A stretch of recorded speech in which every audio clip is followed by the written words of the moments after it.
itu salah satu mahasiswa dari UMN jurusan Ilmu Komunikasi angkatan 2024. Jadi pada kesempatan kali ini aku mau berbagi cerita dan pengalaman aku sendiri nih tentang berbicara di depan umum atau yang biasanya kita kenal public speaking. Kayak sekarang aku lagi lakuin di depan sini ngomong ke teman-teman semuanya. Jadi teman-teman tuh pasti udah gak asing lagi sama yang namanya kalimat public speaking. Karena kalau teman-teman tahu public speaking itu merupakan salah satu hal yang paling sering banget jadi ketakutan atau keraguan buat masing-masing individu. Karena aku sendiri pun begitu, karena aku ngomong di depan pun nggak langsung pede, aku pasti ada groginya, ada deg-degannya, ada nervous-nervousnya, karena kita ngomong di depan banyak orang nih. Seperti yang lagi aku lakukan sekarang di depan teman-teman, aku lagi ngelakuin yang namanya public speaking. Karena teman-teman di sini juga pasti pernah yang namanya public speaking, karena di kelas aku juga ada ngalamin sendiri pas aku sekolah, ada yang namanya presentasi. Nah, presentasi itu menurut aku salah satu hal yang paling penting banget. Dari zaman kita sekolah itu udah harus dilatih terus, karena dari presentasi itu kita bakal dilatih buat berbicara, kita bakal dilatih buat lebih berpikir kritis untuk menyampaikan materi-materi yang akan didengar oleh audiens kita. Nah, jadi aku tuh pengen kasih tips ke kalian gimana sih caranya supaya kita tuh bisa pede, bisa nggak ragu, nggak deg-degan ketika kita lagi mau public speaking. Apa sih persiapannya? Gimana sih caranya supaya kita tuh pas udah mau public speaking tuh prepare gitu buat semuanya. Pertama, kita tuh harus banyak latihan berbicara. Karena semakin sering kita latihan, kita juga akan jadi terbiasa dan percaya diri nih untuk berbicara di depan umum. Misalnya, kita bisa latihan di depan kaca.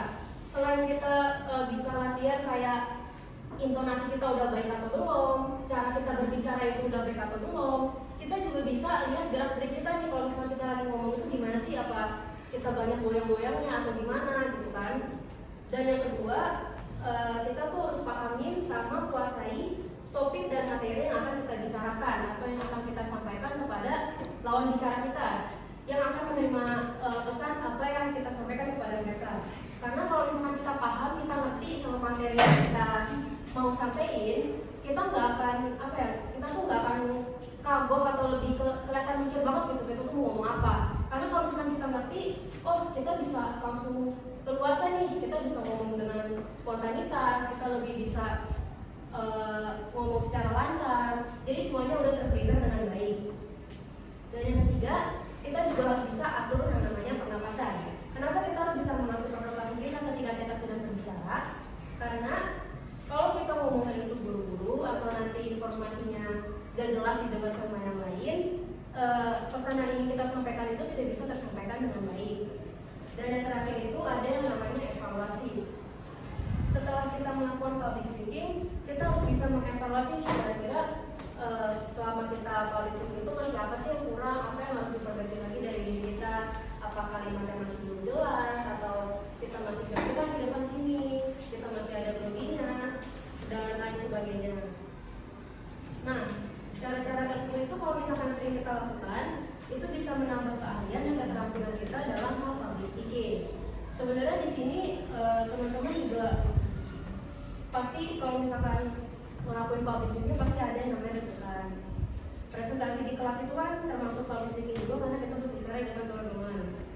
Dari situ kita juga bisa melatih diri kita secara perlahan supaya public speaking kita itu bisa semakin lancar. Karena teman-teman nanti kalau misalkan udah masuk ke dunia perkuliahan itu bakal sering banget yang namanya presentasi. Jadi kayak bisa setiap minggu tuh disuruh presentasi terus. Dan itu tuh bisa melatih teman-teman untuk berbicara supaya bisa semakin pede lagi ketika harus berbicara di depan umum. Aku juga berbicara di depan sini juga pasti masih banyak kurangnya, masih banyak yang harus aku perbaiki lagi, dan aku juga masih banyak belajar banget gimana caranya supaya aku ini bisa ngomong secara pede, biar gak deg-degan, biar gak nervous dan lain sebagainya. Jadi semoga setelah ini teman-teman dan aku juga sendiri kita semuanya bisa lebih percaya diri lagi untuk berbicara di depan umum ya. Sekian kalian bisa aku sampaikan ke teman-teman semua. Semoga apa yang aku sampaikan ini bisa bermanfaat untuk teman-teman semua. Dan mohon maaf juga kalau misalkan masih banyak kekurangan atas apa yang aku sampaikan ke teman-teman semua. Dan terima kasih teman-teman.